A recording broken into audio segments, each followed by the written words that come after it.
Hello, this is Dr. Adams, and on this particular videotape we want to get into discussing the dysfunction or the pathology of occlusion.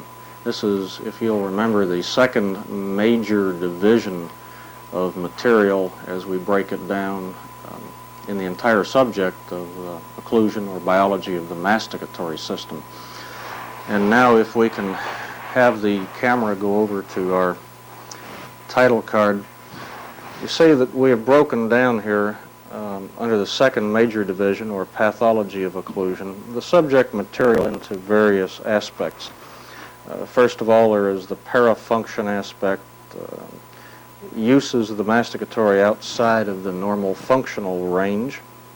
Number two, traumatic occlusion.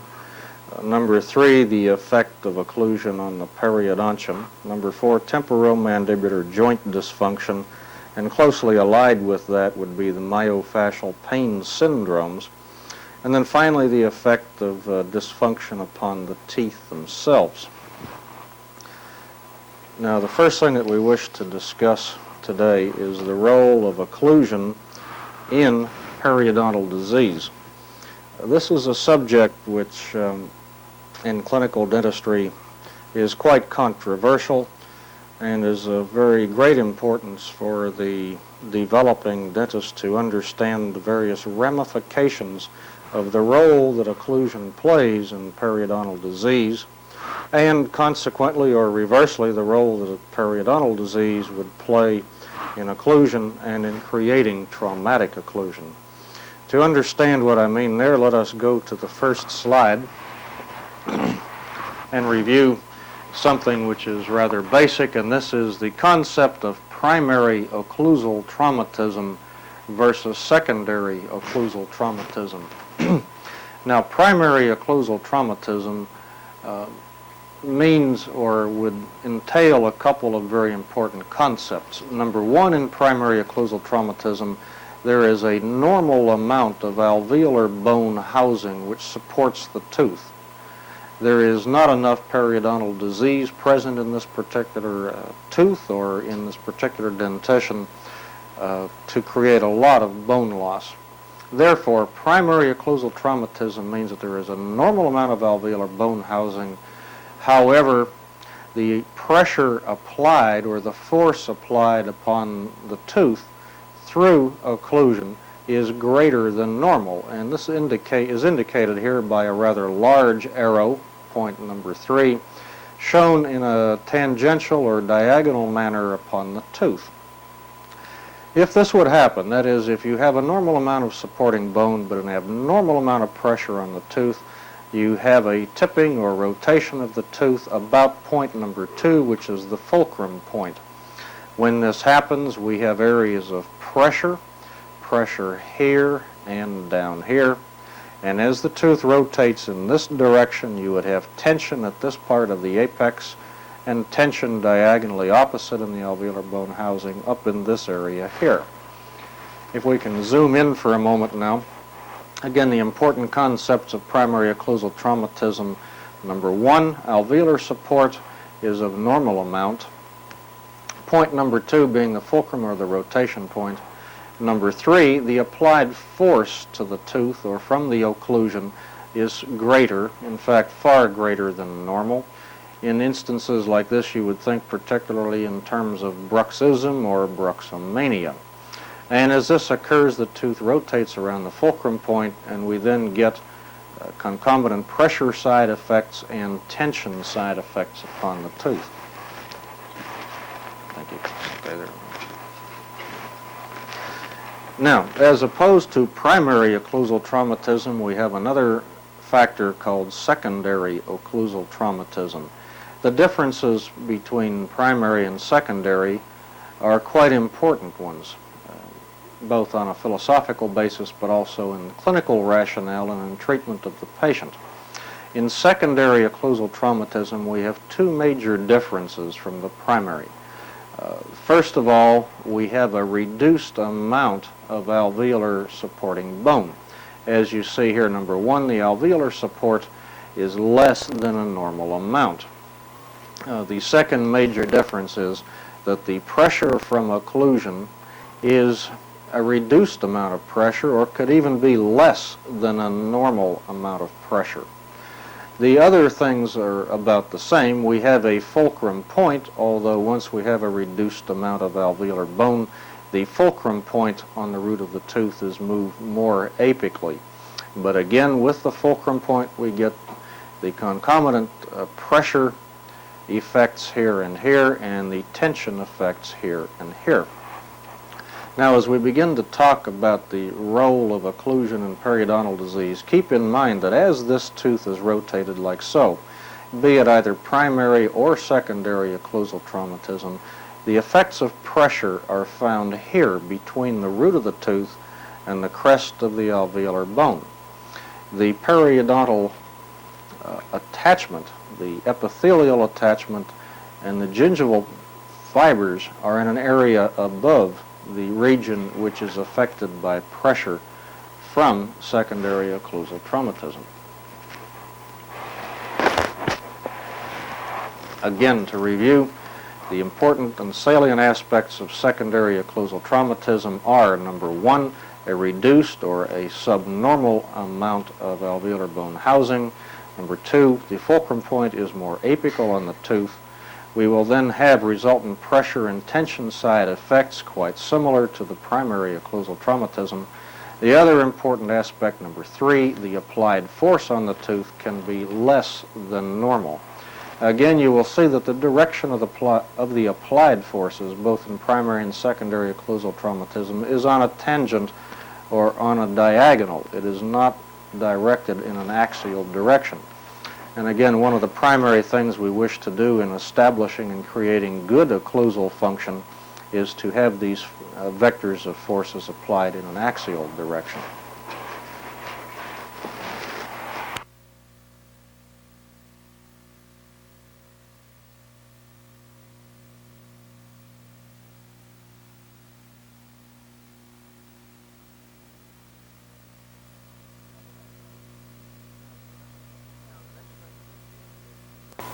Now, the next thing that we need to address ourselves to is the histopathology of tissue changes which occur from traumatic occlusion.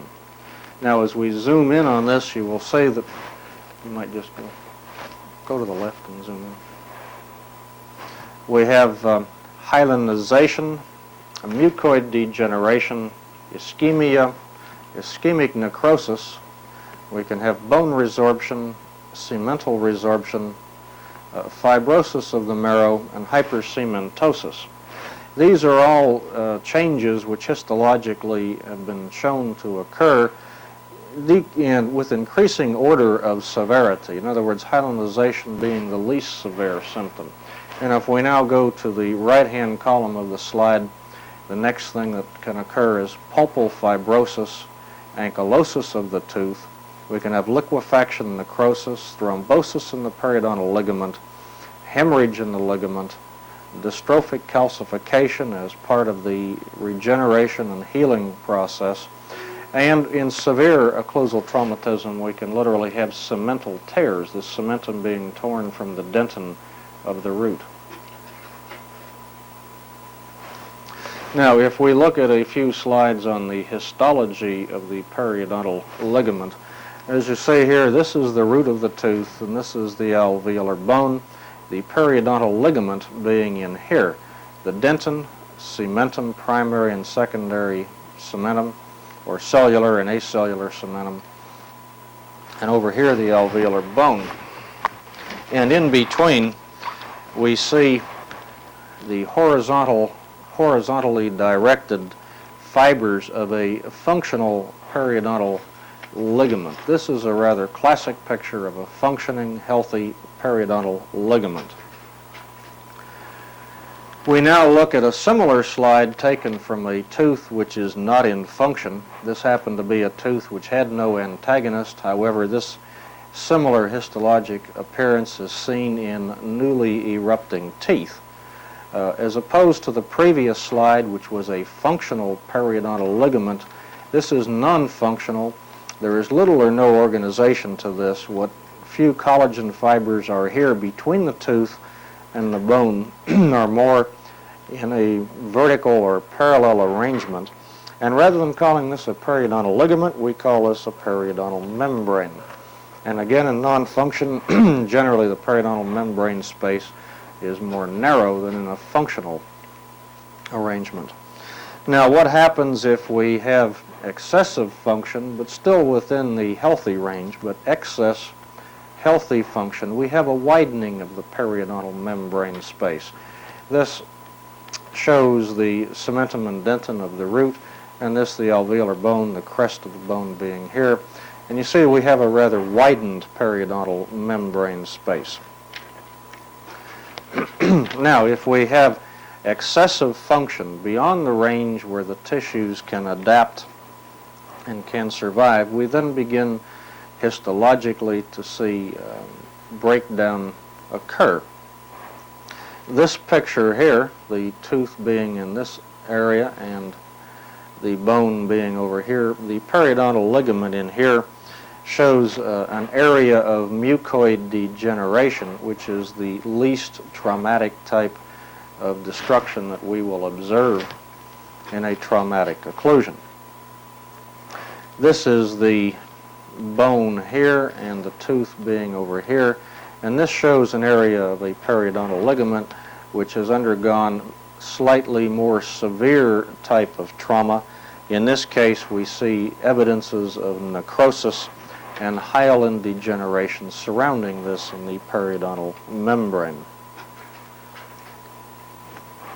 Now, if the trauma is severe enough, as we see in this case, this being the root of the tooth and this being the alveolar bone, in the periodontal ligament space, in addition to necrosis and hyaline degeneration, you can see evidence in this slide in here and down in here of resorption of the alveolar bone.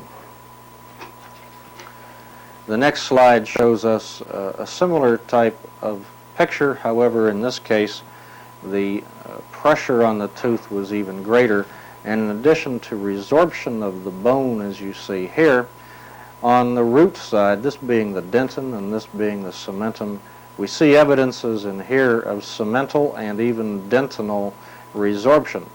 Cementoclasts being lined up here as a result of trauma to the tooth. Now again, this trauma to the tooth could be either from trauma from occlusion, it could be trauma from orthodontic appliances or from a prosthetic appliance. Trauma in any sort would give us this type of a picture.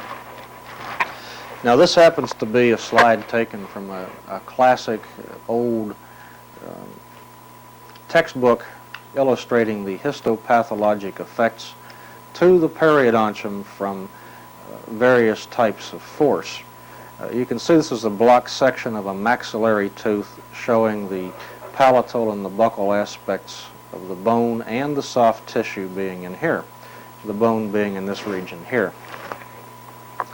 This happens to be a tooth which was in non-function, and you can see that we have a fibrotic type of marrow in the bone. There is very, very little cancellous bone or bone trabeculae, as you see in here, as opposed to this tooth here, which was in function. And you see a marked difference in a gross specimen with the effects, again, being shown not only in the periodontal ligament itself, but also in the surrounding bone. This, again, being a picture of a tooth in non-function versus a tooth in normal function. Now then, we can address ourselves to what happens when we have excessive trauma. And down through the years, numerous studies have been done, which we will briefly review here. Experimental occlusal trauma. This work being done primarily in laboratory animals. First of all, we would go to Dr. Bierstecker's work and to his slides and briefly discuss the biochemical dynamics of the periodontal ligament resulting from traumatic occlusion. Again, if we have excessive occlusal force, be it either with orthodontics, with a prosthetic appliance, or with a bad occlusion, the first thing we have is cell disruption and disruption of the lysosomes. or the little so-called suicide bags inside the individual cells. When this occurs, we have a release of intracellular enzymes into the extracellular spaces. As this occurs, we then get a multiplicity of effects. We first of all have enzymes releasing histamine, enzymes acting upon the endothelial lining of the microcirculation, enzymes activating the kallikrein system, and we also get proteolytic enzymes. All of these things then work to increase capillary permeability and to give us edema, which in turn gives us the proteins of the exudate. As we see here, then, we can get digestion of collagenase inhibitors, which would then free the collagenase to give us non-fibrillar holes in the periodontal ligament, which we will see shortly. And over here we can have platelet agglutination and fibrinin for thrombic blockade, leucotactic agents giving us the phagocytic removal of debris. All of this combining together will give us eventually wound healing, assuming that the initial injury from the trauma from occlusion way up the line here is stopped. The problem is that if the original trauma from occlusion is not stopped, the patient will never end up satisfactorily. That is, will never get wound healing. We now go back to histologic slides, and these are the experimental slides on both monkeys and dogs to show us what happens when you put excessive forces upon the teeth. In this particular instance, we happen to have a mandibular canine tooth which was pushed very dramatically to the buccal aspect, the fulcrum point being somewhere down in here, this being the area of tension and the area of tension down here, the area of pressure and the area of pressure here. Again, the alveolar bone housing is like so, and the soft tissue, the gingiva, the epithelial attachment being in this region up here. You see here under low magnification an area of pressure necrosis, which in the next slide is blown up more. We see the same area here, and we see that there is definitely a necrosis of the tissue in here as a direct result of the physical pressure of the tooth here being pushed against the alveolar bone housing. If you then look further down in the tension aspect, as the aspect of the root of the tooth is being pulled to the right side of the screen, with a little longer term experimental animals, you begin to see the effects of tension in that we begin to get areas of bone buildup in here. In other words, as the tooth is being pushed over in the tension side, we have a buildup of alveolar bone to again reestablish a normal periodontal ligament width. Later on, a longer term animal, we begin to see some of the results of the pressure necrosis. We have liquefaction in this area here. The body is beginning to resorb the necrosed areas. We also begin to see bone resorption in these areas here. In simple terms, this is the mechanics by which a tooth is orthodontically moved. You have to have resorption of the bone and a laydown or buildup of new bone on the outside aspect, and at the same time removal of the necrotic periodontal ligament material. This being a close-up to show alveolar bone resorption here and bone laydown in this area here. This now is a picture of the apex of the tooth, again to show that this being the tension side and this being the pressure side. By looking at this, I think you can see that in this area here we have a rather well-organized ligamentous arrangement, and we have a laydown of new bone in this area here as a direct result of the functional stimulus of tension. On this side here you can see areas where there is little or no material at all. This could be the afibrillar hole that we mentioned under the biochemical aspects of trauma from occlusion. This material here has undergone pressure necrosis and is now undergoing liquefaction and replacement and reorganization. This is a slightly higher magnification showing the bifurcation area of a molar, this being the cementum area of the inner aspect of the molar bifurcation, this material here being the dentin of the bifurcation. And here we see the alveolar bone in the furcation area and the periodontal ligament in here. The furcation areas, be it the bifurcation of a mandibular tooth or the trifurcation of a maxillary tooth, is extremely vulnerable to degenerative changes from pressure due to occlusion.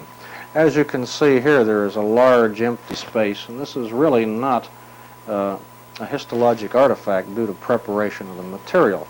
There is pressure necrosis in this area here. We have degeneration here. We have resorption of the bone in this area here.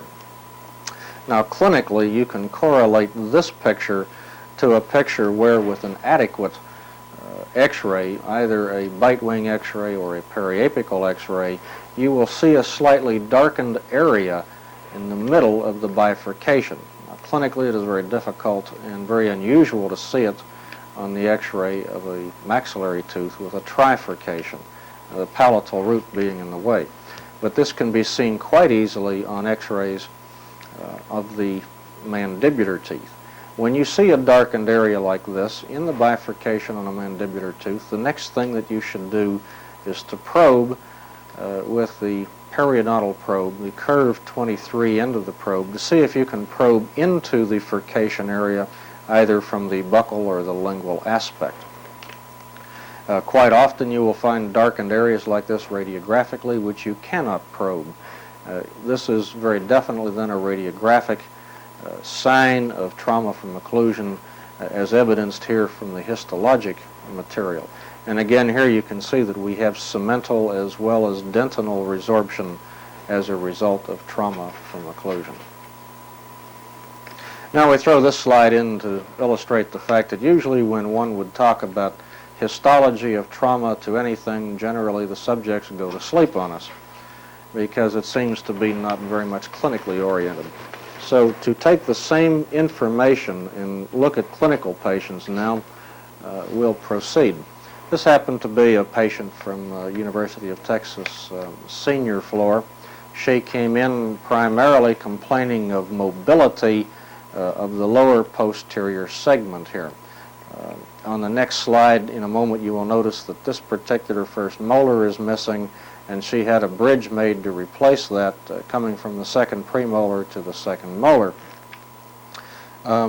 If you look at this slide here, on the opposing tooth on the maxillary first molar, this tooth had been ground rather excessively to the buccal and to the lingual, to the point that the highest spot occlusally on this tooth was the region of the central groove. A picture of the maxillary segment here, you can see what I was talking about with this tooth. The patient presented primarily with a flat occlusal table, or in this particular tooth, an inverted occlusal table, with subsequent mobility of the teeth, both the upper and the lower teeth. However, on clinical examination, the patient did not present with severe or deep periodontal pockets. This is the bridge that we were discussing, and both this tooth and this tooth and this one, as well as the opposing maxillary teeth, were mobile in about the area of class 2 mobility. The primary reason for the mobility here was the flattened occlusal surfaces with this some subconscious bruxing, this being a rather classic example of primary occlusal trauma. That is, that the amount of supporting bone around these teeth was relatively normal. The gingiva, the periodontal health was relatively good, and yet there was excessive mobility primarily due to bruxing and to the poor functional anatomy of these teeth. If we now go back to some histologic evidence, you see a dog's mandibular canine with a rather normal amount of alveolar bone housing in this area, and in this area here the alveolar bone is resorbed a fair amount in this area, giving us what we would call an infra-bony pocket, this being the crest of the bone. But in this area here you see the soft tissue has extruded down like so, the bone has been resorbed and we now have a periodontal pocket on the buccal aspect. This was a combination of a misplacement of the tooth, packing of and wedging of food and bacterial plaque into the gingival crevice, resulting in inflammation in this area. But why, one must then address himself to the question, why did we have excessive bone loss here and not over in this area? Well, for one thing, we had excessive plaque and food accumulation here, which was not possible here due to the trauma from occlusion instituted in this experimental animal. If you then look at the control tooth on the opposite side of the same animal's mouth, you see that we have a normal amount of bone in this area. So what this indicates is that trauma from occlusion is important in promulgating and in aggravating the periodontal situation. If we now take a look at a diagram of the gingival dental unit, to refresh your memory, this would be the tooth here, looking at the buccal or the lingual aspect of the periodontium. This being the gingival tissue, the alveolar bone here, this would be the enamel, and then the dentin and the root of the tooth. This picture here is one of an interproximal region showing one tooth and the neighboring tooth here, the interproximal alveolar bone and the interproximal gingival tissue. Now, to review some rather basic and simple concepts, we have the epithelial attachment and the gingival crevice in this area here, the epithelial attachment being, in this illustration, on the enamel, both on the buccal or lingual aspect here, as well as the mesial and the distal aspect here. Now, immediately below the epithelial attachment in the connective tissue, we have collagenous fibers of various nature and direction. On a buccal aspect, you have fibers from the cementum going out over the alveolar bone and down into the tissue, coming up like so, and the dotted aspects here showing the circular fibers which we feel completely encircle the tooth in the gingiva.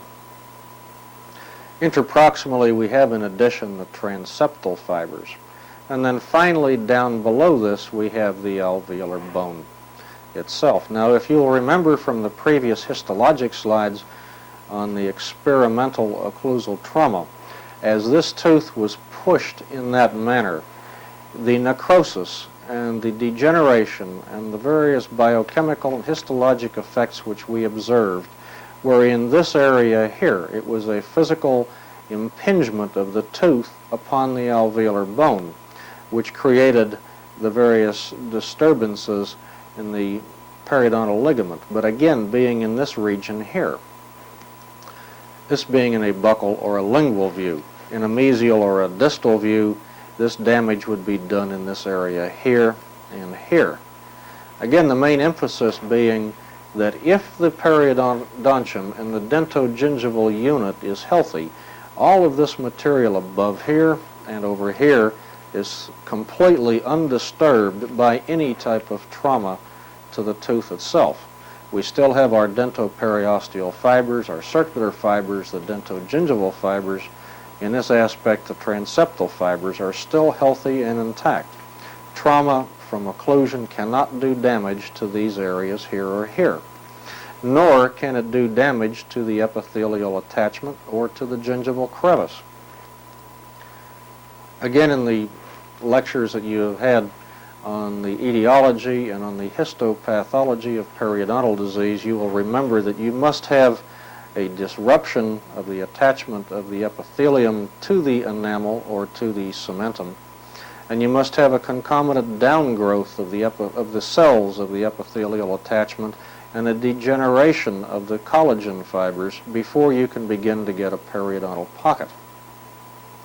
So then, here again is the important concept, the role of trauma from occlusion in the progress of periodontal disease. And by looking at these two slides, it should now become obvious to you that the role of trauma in occlusion is played down here between the alveolar bone and the tooth, either buccal and lingual or mesial and distal interproximally. So therefore, trauma from occlusion cannot instigate or cannot start periodontal disease. Trauma from occlusion is very definitely shown down here, but it cannot cause gingival inflammation. It cannot cause gingival bleeding. One must then ask himself, well, what exactly is the role of trauma from occlusion in periodontal disease? This is taken from the periodontal textbook by Glickman, and these particular slides and words are those that were developed and utilized in terminology by the Glickman school of thought. If we look at this area here, which is the area of the gingival crevice, the epithelial attachment, and the various types of collagenous fibers that we discussed from the previous slide, Glickman and his school of thought called this area the zone of irritation, this being a buccal or a lingual view, and this being an interproximal view. And then they have another area that they call the zone of co-destruction, this being the area which can be destroyed or greatly modified by trauma from occlusion. So if you follow this rationale and line of reasoning, what they say is that trauma from occlusion can cause absolutely no damage in this region whatsoever, that inflammation and damage and destruction in this region must be caused by the bacterial plaque, by food impaction, the calculus, and the various aspects which have been discussed under the concept of the etiology of periodontal disease, the local inflammatory factors. From here down, this region here and here can be affected strictly by trauma from occlusion, or it can be affected strictly from a extenuation and downgrowth of inflammation from this area here through the plaque, the calculus, etc. But what Glickman and his school of thought are emphasizing is that when you have periodontal disease from the plaque, the calculus, food impaction, etc., and when you have, in addition to that, destruction and modification of the periodontal apparatus in this area from trauma, you then have an additive effect of not only the zone of irritation, but the zone of co-destruction, co-destruction being not only from the trauma from occlusion, but also from the inflammation from the periodontal disease itself. On this particular radiograph, you see in this area here radiographic evidence of vertical bone loss on the mesial of the mandibular molar. The next slide shows, following therapy, that there is a great fill-in and regeneration of bone in this area. We throw this slide in because you will find in many textbooks, and you will hear some people lecture, claiming that this type of therapy and alveolar bone regeneration is done by taking care of the occlusion, by doing, in this instance, say, an occlusal adjustment. Sometimes that is true. However, in this particular case, the bone was regenerated strictly from a periodontal surgical flap procedure, curetting the calculus, planing the roots, and removing the granulation tissue.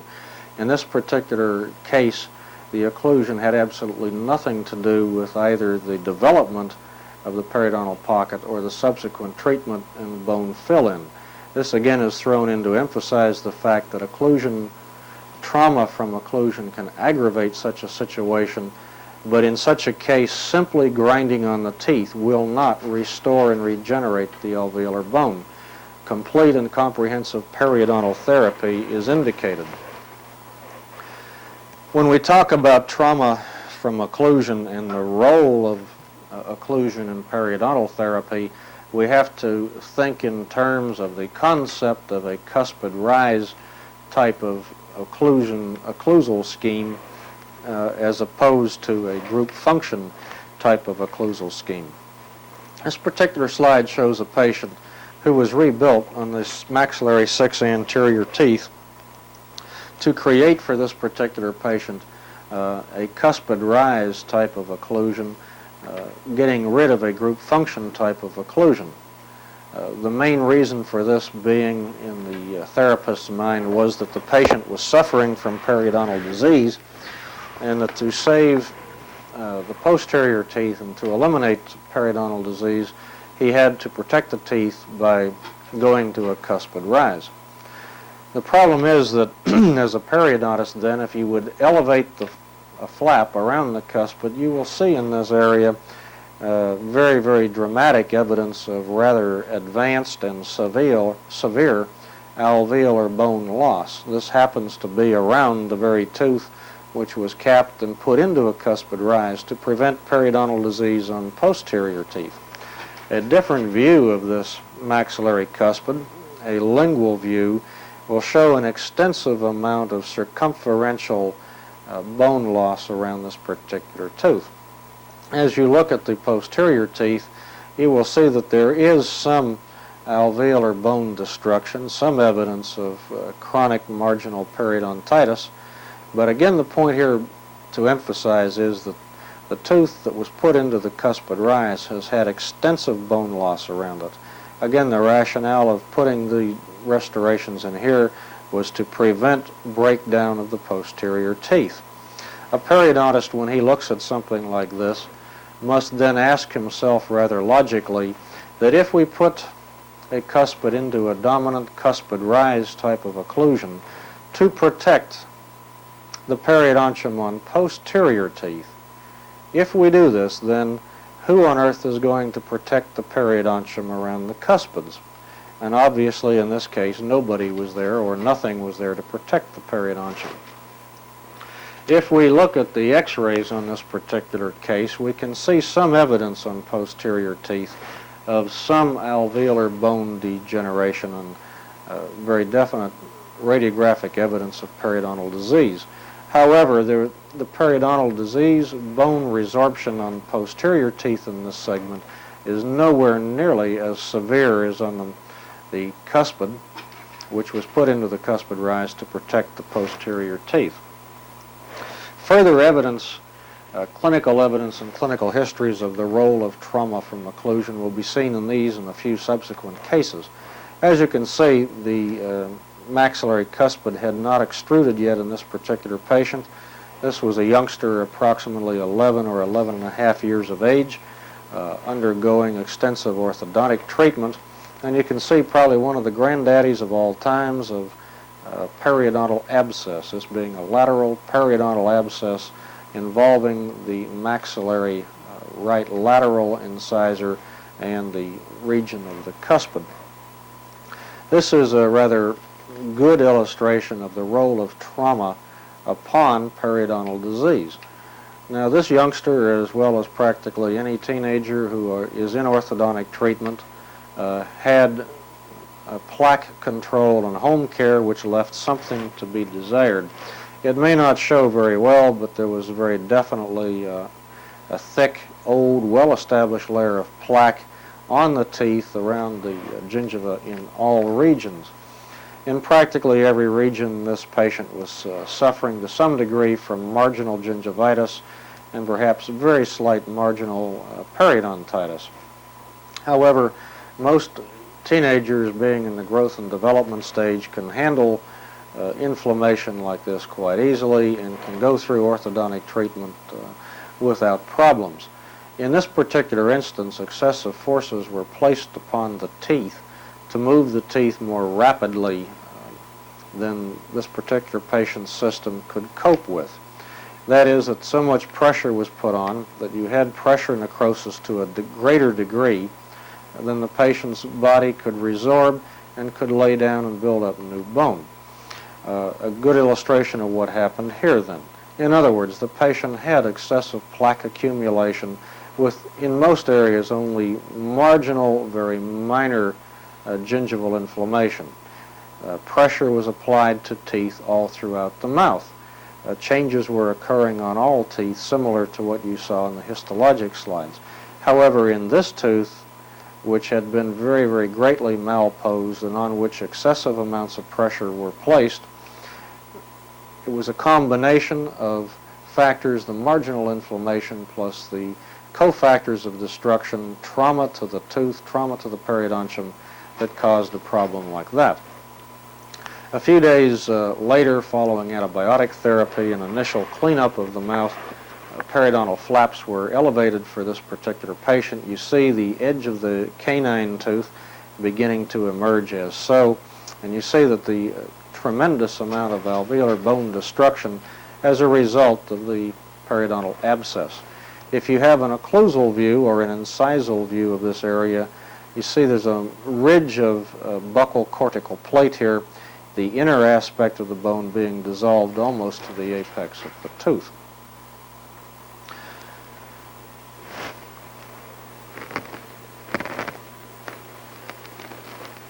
This is now a fairly good representation of a series of x-rays on a patient.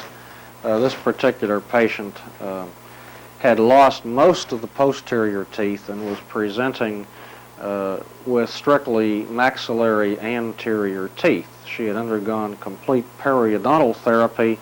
Following this, she had a tooth crowned here, and on this side she had the lateral and the cuspid crowned and splinted together so that she could then subsequently have a precision partial denture placed. Now, if we look at x-rays of the same patient approximately 1 year later, over here we see that things are holding up pretty well. In this region here we see a few evidences of trauma from occlusion on this tooth. However, you see around the bicuspid or premolar abutment we have excessive and a tremendous amount of bone loss. Again, this is another case to illustrate the compounding effect of marginal inflammation and irritation and the effect that trauma from occlusion plays in aggravating or making a periodontal situation worse. The trauma in this particular case was not only trauma from the abutment tooth, but trauma from the precision partial which attached in this region here.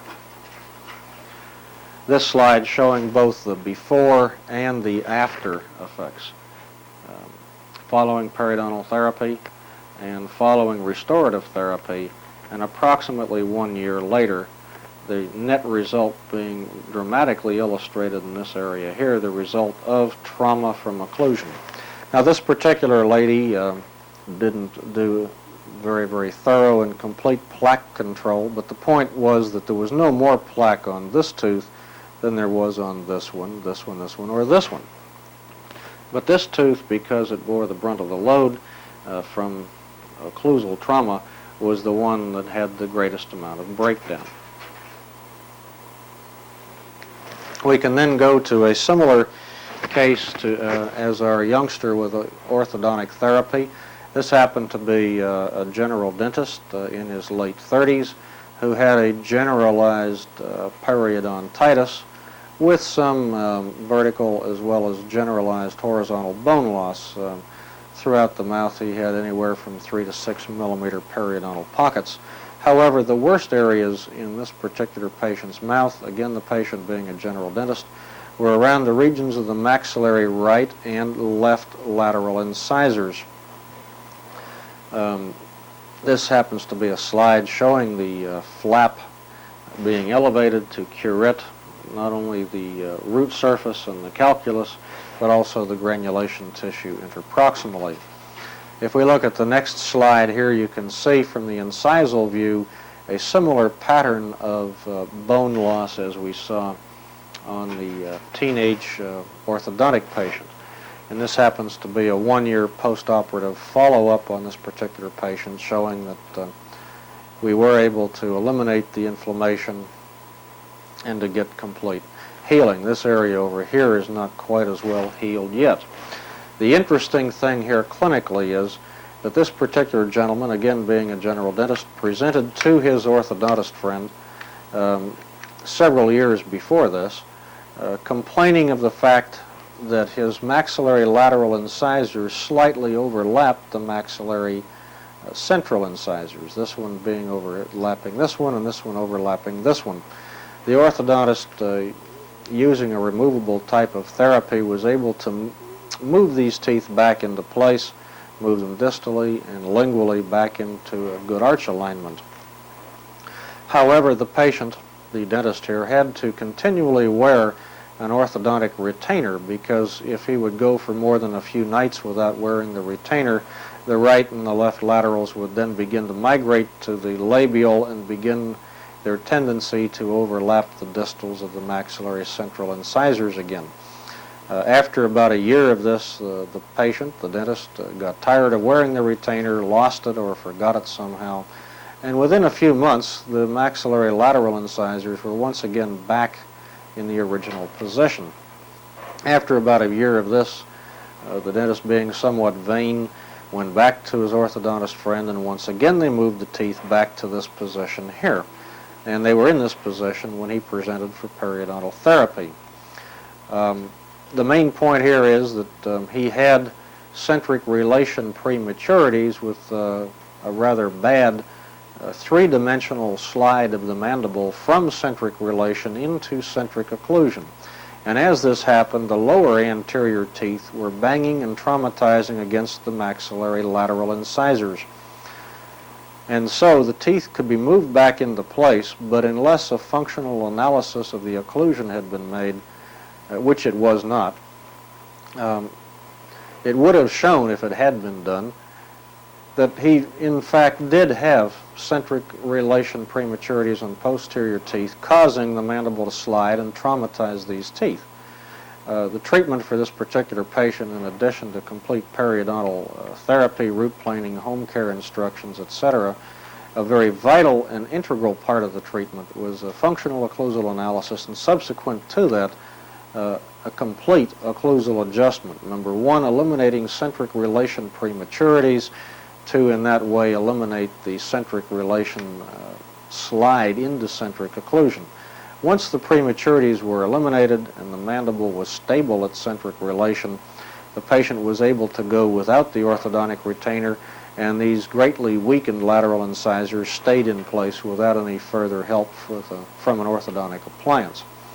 Again, graphically illustrating the role of occlusion in the furtherance and in the worsening of a periodontal situation. This particular slide is a reproduction or a graphic quotation from your textbook, page 171, which says that most investigators imply or believe that traumatic occlusion is an important factor in accelerating and contributing toward pocket formation. And the important thing here is when local irritants are present. In simple terms, in other words, pockets grow deeper faster when traumatic occlusion is added to local irritants. Local irritants being the primary factor. Again, local irritants being plaque, calculus, food retention, and the various other things. From page 173, from current evidence, it appears unlikely that trauma from occlusion plays any significant role in either gingival recession or in altered gingival contour. This concept is quite important because in the old days it was thought that clefting of the gingiva, as you will see primarily on the more anterior teeth, usually seen from the first premolar around to the first premolar. It was felt that the clefting that was seen was as a result of trauma from occlusion. Sometimes you see a rather bulbous and ballooning gingival epithelium around some teeth, and that was felt to be caused by trauma from occlusion. So as it is shown here, all the evidence is not in yet, but from current evidence it's very, very unlikely that occlusal trauma plays any real role in either recession or in altered gingival contour. Again, this is the tissue above the level of the occlusal aspect of the alveolar bone. The reason why all of this is important, I think, can be shown quite graphically in this illustration here.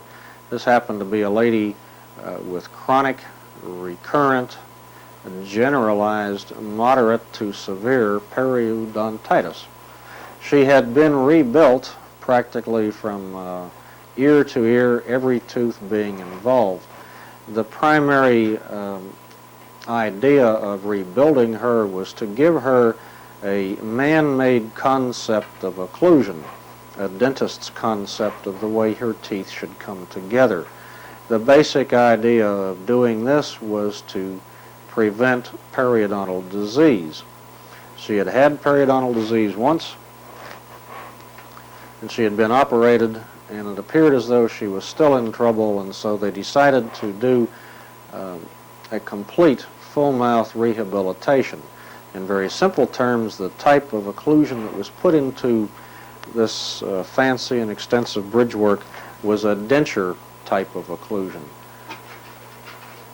Now, if you take a periodontal flap, and if you look at this particular patient, you can see that we have reverse architecture, we have advancing alveolar bone loss and degeneration, again, in spite of the fact that after adequate periodontal therapy was done, that she was rebuilt according to this dentist's idea of occlusion. Again, the main emphasis and the moral of the story here being, number one, that just because you rebuild an occlusion according to one scheme or another does not automatically mean that you will prevent periodontal disease. This particular lady with the various embrasures and solder joints was unable and to some degree rather unwilling to floss and to keep this area clean. She had a tremendous amount of local irritation factors, primarily in the form of retained bacterial plaque, and another closer-up view showing the type of problems that she has. From your textbook on page 275, it should also be realized that the magnitude of lateral forces is not necessarily proportional to the steepness of the cusp or incisal guidance, since these factors under normal circumstances are controlled by the neuromuscular mechanism and the proprioception of the periodontal membrane. On the other hand, the lateral forces in bruxism may be excessive, even with the flat occlusal surfaces. If you remember from the previous slide, the lady that was rebuilt according to denture principles, the occlusion was quite flat. The idea and the concept being that lateral forces were bad and that they had to reduce the steepness of the cusps and the incisal guidance. However, she was still bruxing. Lateral forces in bruxism can be tremendous even when you have flat occlusal surfaces, such as that lady did have. Once again, to briefly review the histopathology of tissue changes from traumatic occlusion, from the least severe to the most severe, we have hyalinization, mucoid degeneration, ischemia, ischemic necrosis, and then bone resorption, cemental resorption, fibrosis of the marrow, hypercementosis of the teeth, pulpal fibrosis. From all of this, we can have ankylosis of the teeth, liquefaction and necrosis of the periodontal ligament space, thrombosis, hemorrhage within the periodontal ligament space, dystrophic calcification, and in tremendous amounts of trauma we can have cemental tears. Again, from the textbook, it has been well established that traumatic occlusion does not produce gingival inflammation. It has also been established that traumatic occlusion does not initiate or start periodontal pockets in the absence of local surface irritants. One might then ask, well, what exactly is the role of occlusion in periodontal disease? Well, from very recent experimental evidence, we do know now in experimental research animal models that plaque alone can cause periodontal disease. However, if we have occlusal disharmonies, it does very definitely accentuate and accelerate the severity of alveolar bone loss. So from occlusal disharmonies, we can have various things happen. We can have muscle strain, which can then cause parafunction or bruxing. Parafunction will cause abnormal stress upon the teeth, which can then give us our occlusal trauma or the injured suspensory apparatus. But this alone is not enough to cause periodontal pockets. On the other hand, occlusal disharmonies can be so severe and discomfortable or uncomfortable that a person may chew on only one side. Then the side that he does not chew on would be a side of hypofunction. Remember the problems that occur in the periodontal ligament. It undergoes a degeneration. The collagen fibers, instead of being horizontal, become vertical and become greatly decreased in numbers. This will give increased mobility, which again can help to trigger bruxing and cause abnormal stresses upon the teeth. Hypofunction, the side upon which the patient does not like to chew, can cause an accumulation of bacterial plaque, food debris. This in turn can give us increased amounts of calx formation upon teeth which are in hypofunction. The bacterial plaques, etc., will then give us our marginal inflammation. The marginal inflammation, along with the injured suspensory apparatus, will then greatly accelerate pocket formation and bone resorption. Full well understanding, however, that inflammation alone, blocking out the occlusal factor, can cause pocket formation, bone resorption, and subsequent tooth loss. Therefore, occlusal trauma accentuates and aggravates the local factor.